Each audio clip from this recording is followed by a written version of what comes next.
हाँ इधर इधर आके बता ना भाई, इधर आके बताओ। भाग क्यों रहे, भाग क्यों अरे सुन तो लो, कितने पढ़े लिखो हैं? लॉ कर रहे हो? इस देश के अंदर पता है आपको कौन सा स्तंभ है मीडिया का? बताइए कहाँ से लॉ कर रहे हैं, बताइए। चौथा स्तंभ कौन से? फोर्थ पिलर बताइए इस देश के। अरे बताइए ना, देश में ये लॉ कर रहे हैं, ये इस देश का भविष्य है। इस देश के अंदर खाली डिग्रियां लेने से लॉ नहीं होती है। मैं भी लॉ। अस्सलाम वालेकुम दोस्तों, कैसे हैं आप सब लोग? उम्मीद है कि आप लोग खैरियत से होंगे। मैं मोहम्मद तनवीर और मोहम्मद तनवीर ऑफिशियल में आपका हार्दिक स्वागत है।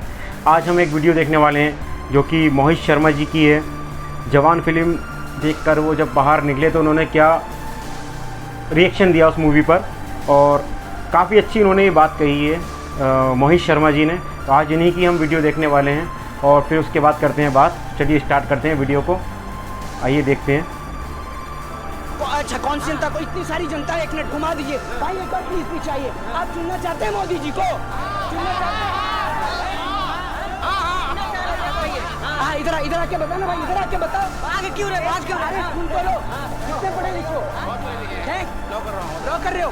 इस देश के अंदर पता है आपको कौन सा स्तंभ है मीडिया का? बताइए कहाँ से लॉ कर रहे हैं, बताइए। चौथा स्तंभ कौन से? फोर्थ पिलर बताइए इस देश के।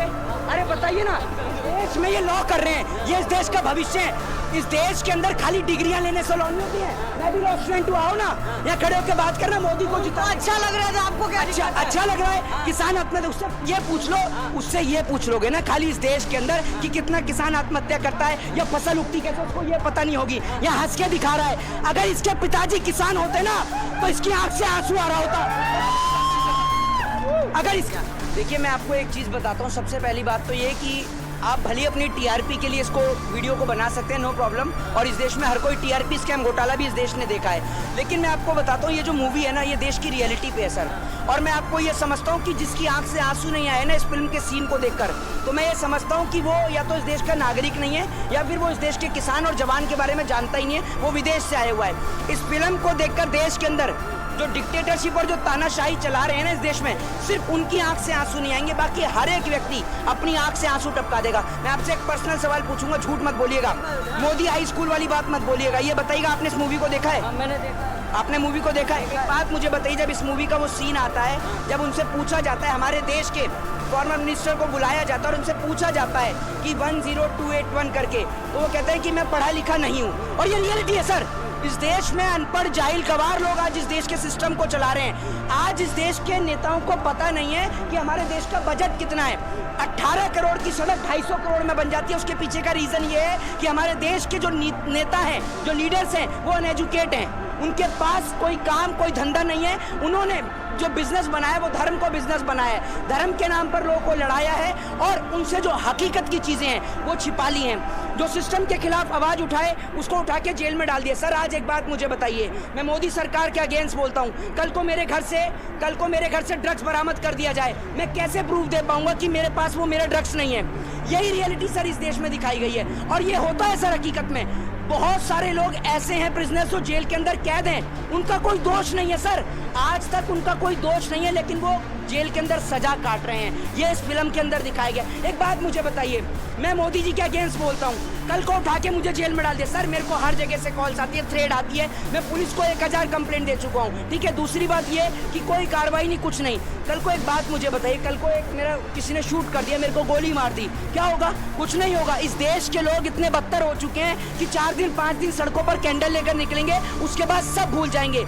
ये देश जो है ना मानसिक तौर पर गुलाम हो चुका है। इस देश ने पहले राजाओं की गुलामी सही, इस देश ने अंग्रेजों की गुलामी सही और आज ये देश नेताओं की गुलामी सहन कर रहा है। हमें ये गुलामी चाहिए ही नहीं सर। क्यों कह रहे हैं कि उंगली करने से पहले सोचना चाहिए? क्या इशारा किधर है सर? उंगली करने से पहले क्या, एक बात आप मुझे बताइए, आप इस देश के किसान को उंगली करते हैं, ठीक है, जब वो किसान सड़क पर आता है ना तब आपको पता चलता है, ठीक है। उसके बाद में ये कि जो उंगली वाले जो सीन है, जो मैं आपको बता दूं, जो उन्होंने बोला है, वो बोलते हैं आर्यन खान को लेकर। आर्यन खान जिनके ऊपर ड्रग्स का आरोप लगाया गया था। आप सभी को पता होगा कि आर्यन खान के ऊपर ड्रग्स का आरोप लगाया गया था सिर्फ इसी वजह से। दूसरी बात यह कि आज भी देश के अंदर ऐसे, मैं कहता हूं कि इस देश में आज भी ऐसे थर्ड क्लास लोग हैं जो इस फिल्म को बिना देखे उसका बायकॉट कर रहे हैं। सर एक बात मुझे बताइए, इस देश के किसान को वाकई में आत्महत्या कर रहा है सर वो। हमारी गवर्नमेंट डेटा नहीं दे रही है, गवर्नमेंट के पास अब डेटा नहीं है। पहले गवर्नमेंट डेटा दिया करती थी कि कितने किसान ने आत्महत्या करी। आज गवर्नमेंट के पास में किसान की आत्महत्या का डेटा नहीं है, गवर्नमेंट के पास में महंगाई का डेटा नहीं है, गवर्नमेंट के पास में बेरोजगारी का डेटा नहीं है, गवर्नमेंट के पास में इस देश में कितनी महिलाओं के साथ बलात्कार हुआ, रेप हुआ, इस बात का डेटा नहीं है। काय बात की गवर्नमेंट है, काय बात की गवर्नमेंट है। फिल्म में से और क्या इस फिल्म का सीन सुनिए, इस फिल्म का सीन सुनिए। जब वो पूरी की पूरी मेट्रो को बंदी बना लेते हैं शाहरुख खान, तो फोन करके बोलता है शाहरुख खान कि मुझे इतना पैसा चाहिए। बोलते हैं कि इतना पैसा नहीं मिल सकता। फॉर्मर मिनिस्टर से जो कृषि मंत्री होता है उससे बोलते हैं कि मुझे इतना पैसा चाहिए। वो कहता है इतना पैसा तो मिल ही नहीं सकता है। 40,000 करोड़ के आसपास समथिंग कुछ बोलता है। वो कहता है इतना पैसा तो मिल ही नहीं सकता है, क्योंकि मेट्रो के अंदर आम लोग थे। वो कहता है कि इतना पैसा नहीं मिल सकता। वो कहता है कि अभी पैसा मिलेगा और अभी के अभी तुम दोगे, तुम्हारे पास एक कॉल आएगा। क्योंकि उस मेट्रो के अंदर एक बहुत हाई प्रोफाइल बिजनेसमैन जिसका ट्रैफिक जैम हो जाता है, तो उसकी बेटी गाड़ी से उतरकर मेट्रो में चली जाती है और मेट्रो को हाईजैक कर लिया जाता है। तो उसकी बेटी को भी उसी मेट्रो में होती है। जब उसकी बेटी बोलती है कि पापा मेरे को किडनैप कर लिया है, तब पैसा लेकर पहुंचते हैं और फॉर्मर मिनिस्टर कहता है बस ये पूछो कि पैसा कैसे भेज रहे हैं। मतलब इस देश की जनता मरे तो मरे, लेकिन अगर बात बिजनेसमैन के बच्चों की आ गई तो सुभाष चंद्र का 5,000 करोड़ भी माफ हो जाएगा और इस देश में बिजनेसमैनों का भी कर्जा माफ हो जाएगा। कितने किसान का कर्जा इस देश में माफ होता है, जरा ये बताइए। सरकार से बोल लो ना एक बार कि किसान को एमएसपी चाहिए अपनी फसल पे। सरकार की मां मर जाती है एमएसपी देने पर, न्यूनतम समर्थन मूल्य देने पर फसल सरकार पर। तो कह रहे किसान निधि मिल रहा है। किसान निधि, कितने रुपए किसान निधि मिल रहा है और कितने किसान को मिल रहा है इस देश में? 90% किसान के 50% किसान ऐसा भी है इस देश के अंदर जिसके पास में डॉक्यूमेंट्स भी नहीं है सर। ना आधार कार्ड है, ना वोटर आईडी कार्ड है। बच्ची को पढ़ा रहा है, बच्चे को पढ़ा रहा है। क्या उसके बच्चों का सपना नहीं है डॉक्टर, इंजीनियर, आईपीएस, आईएएस बनने का? पूरा सिस्टम करप्ट है सर इस देश का, पूरा सिस्टम। सबके सब बिका हुआ, ऊपर से नीचे तक। परिवर्तन होगा कुछ? जवान फिल्म देख के कुछ परिवर्तन होगा? अगले दिमाग में कुछ परिवर्तन हुआ? आप कल से फिर भाजपा का जूता चाटेंगे। आपके दिमाग में परिवर्तन नहीं होगा तो जनता के में कहां से होगा?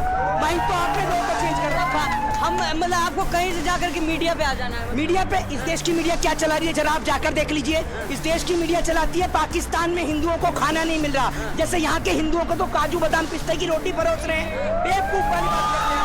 बताइए ना आप मुझे, इस देश की मीडिया चलाती क्या है सुबह शाम तक? हिंदू मुसलमान के सिवा मैं कहता हूँ इतने सारे लोग खड़े हैं। मैं ओपन डिबेट चैलेंज देता हूँ, किसी के अंदर दम है ना और किसी की माने दूध पे, तो यहाँ खड़ा होकर बहस करे मोदी सरकार को लेकर। मैं बताऊंगा कितना एजुकेट है वो। इस देश के अंदर एम्प्लॉयमेंट का रेट आपको पता नहीं है, देश के किसान की आत्महत्या का रेट आपको पता नहीं है। इतने सारे लोग हैं, दिखा दीजिए। कोई हो ऐसे ही चुन रही है मोदी खड़े होकर। जनता ऐसे ही चुन रही है। जनता करे तीसरी बार फिर आ रहे हैं। जनता चुनती है, ईवीएम चुन रहा है। जनता चुन रही है। आपको कैसे पता? आप इंजीनियर हैं। जनता से पूछते हैं, बात करते हैं। अच्छा, कौन सी जनता को? इतनी सारी जनता है, एक मिनट घुमा दीजिए भाई, एक बार प्लीज पीछे आइए। आप चुनना चाहते हैं मोदी जी को? हाँ, इधर आके बताओ ना भाई, इधर आके बताओ। आगे क्यों रहे? बात क्यों अरे उनको लो, कितने पढ़े लिखो हैं? लॉ कर रहे हो? इस देश के अंदर पता है आपको कौन सा स्तंभ है मीडिया का? बताइए कहाँ से लॉ कर रहे हैं? बताइए। चौथा स्तंभ कौन से? 4th पिलर बताइए इस देश के। अरे बताइए ना, इस देश में ये लॉ कर रहे हैं, ये इस देश का भविष्य है। इस देश के अंदर खाली डिग्रियां लेने से लॉ नहीं होती है। मैं भी लॉ स्टूडेंट हुआ हूँ ना, यहाँ खड़े होकर बात करना। मोदी को जितना अच्छा लग रहा है तो आपको क्या अच्छा लग रहा है? किसान आत्महत्या, उससे ये पूछ लो, उससे ये पूछ लोगे ना खाली इस देश के अंदर कि कितना किसान आत्महत्या करता है या फसल उगती कैसे, उसको ये पता नहीं होगी। यहाँ हंस के दिखा रहा है। अगर इसके पिताजी किसान होते ना तो इसकी आंख से आंसू आ रहा होता। अगर इसके पिताजी किसान होते। कितने लोग हैं इंडियन आर्मी में? नहीं है ना। कभी नहीं जानता कि किसान और जवान की कीमत क्या होती है। हम जानते हैं सर, क्योंकि मेरे घर से, मेरे परिवार से। मोदी मोदी क्यों चिल्ला रहे हैं? क्योंकि इनका मानसिक संतुलन खराब हो चुका है, ये समझ लीजिए। तबाह होते हुए भी तबाही नहीं दिखती और ये अंधभक्ति है साहब, इसकी कोई दवाई नहीं दिखती है, याद रखिएगा। इसमें इलाज होगा क्या? इलाज होगा, इन जैसे लोगों का ही तो इलाज करना है। इलाज ही इन जैसे लोगों का करना है। अगर इतना ही बड़ा मोदी भक्त है तो देख के दिखाए, गरीब को 50 रुपए निकलेंगे नहीं, 50 रुपए, और बात करते हैं 5,000 रुपए का पेट्रोल लेने की। घर में नहीं खाने को, चलिए अम्मा भुनाने को। राशन भी तो दे रहे हैं मोदी जी, सबको राशन दे रहे हैं। एहसान कर रहे हैं मोदी, चाय बेच कर ला रहे हैं राशन। राशन पता है आपको कौन सा राशन मिलता है इस देश में? वो राशन, वो चावल कि आप खा नहीं पाएंगे। राशन दे रहे हैं आए बड़े। G20 हो गया, चांद पे मोदी जी पहुंचा दिए देश को, देख नहीं रहे? कितने साल से इस देश में रह रहे हो? कितने साल से देश में रह रहे हो? बचपन से ही रह रहे भाई। बचपन से देश में रह रहे हो। हाँ। बचपन से अगर देश में रह रहे होते तो पिताजी ने ये नहीं पढ़ाया कि इंदिरा गांधी ने गुट निरपेक्ष शिखर सम्मेलन देश में रखवाया था, 100 देश इस देश में आए थे।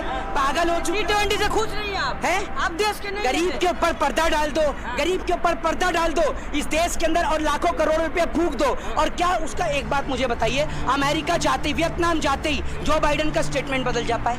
आपने ऐसा G20 रखवाया?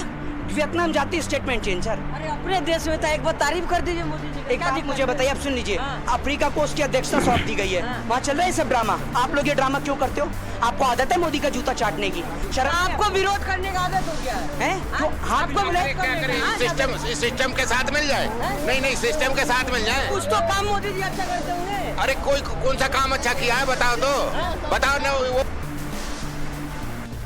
तो दोस्तों आपने देखा मोहित शर्मा जी की वीडियो और कितना ये खुला बोलते हैं, इनको किसी चीज़ से भी डर नहीं लगता और बहुत ही अच्छे ये इंसान हैं मोहित शर्मा जी।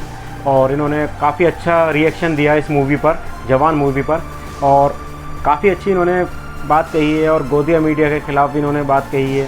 तो काफ़ी अच्छा इन्होंने बोला है और सच बोला है इन्होंने। तो देख सकते हैं आप कि हर किसी की वाट लगा देते हैं, इनको डर नहीं लगता बिल्कुल भी। तो बहुत अच्छे इंसान हैं ये मोहित शर्मा जी और काफ़ी अच्छी इनकी स्पीच लगी। तो दोस्तों आप लोगों को ये वीडियो कैसी लगी तो कमेंट में मुझे ज़रूर बताना और मेरे चैनल को लाइक करना और सब्सक्राइब करना, बेल आइकन ज़रूर प्रेस करना ताकि हर वीडियो की नोटिफिकेशन आपको मिलती रहे। तो दोस्तों मिलते हैं आपसे अगली वीडियो में, अब तक के लिए अल्लाह हाफिज़।